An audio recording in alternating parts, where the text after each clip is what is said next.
And you and I have been talking about now for a little bit the 2028 presidential election.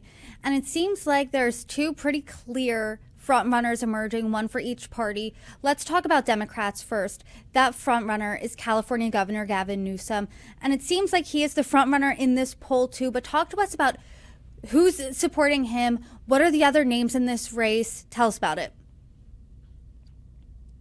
Yeah, so we saw that momentum over the past few months. Gavin Newsom really coming up in the polls, both nationally and at the state level, especially in some of these states, these Western states like California and Nevada.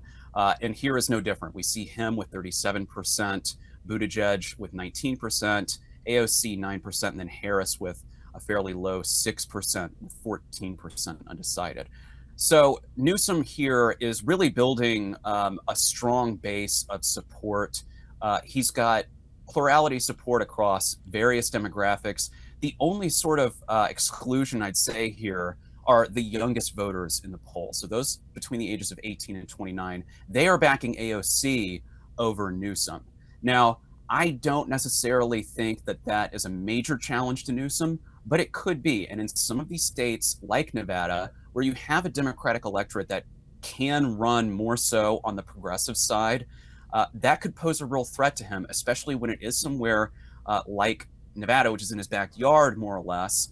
That could really deal a major blow during the primaries, if indeed, as we assume, he is running, and if AOC eventually does run.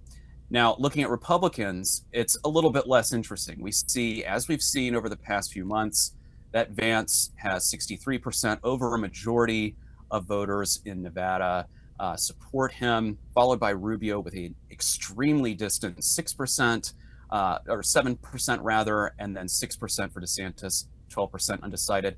I do think that there is a story here right now because there is just no space whatsoever as it stands for another Republican candidate other than Vance. Now, if we think back to 2015, it was a very different story. And thinking back to 2014 and even 2013, things changed over the course of 2 years.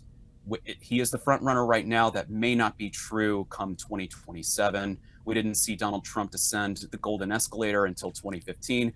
We may not have a true Republican nominee, a true front runner until 2027. So that remains to be seen, but he is in the best position as it stands.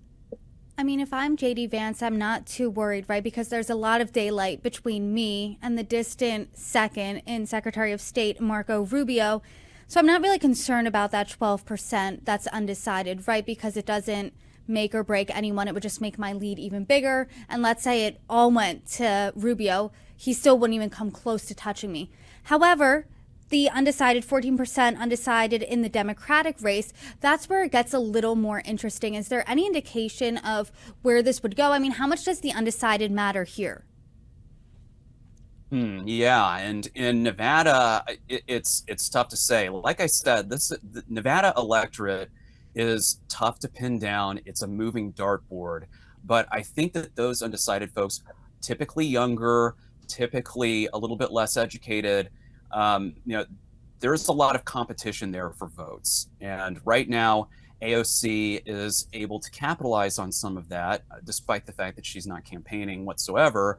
But her name recognition, that's really big. And I do think that there's going to be space for most likely a little bit more progressive candidate to come in and win some of those votes, at least in Nevada. I would not say that's necessarily true for the rest of the country, but I think here there is that space. We see Newsom, he's not necessarily branding himself as a progressive, and he's not necessarily known for the most progressive policies.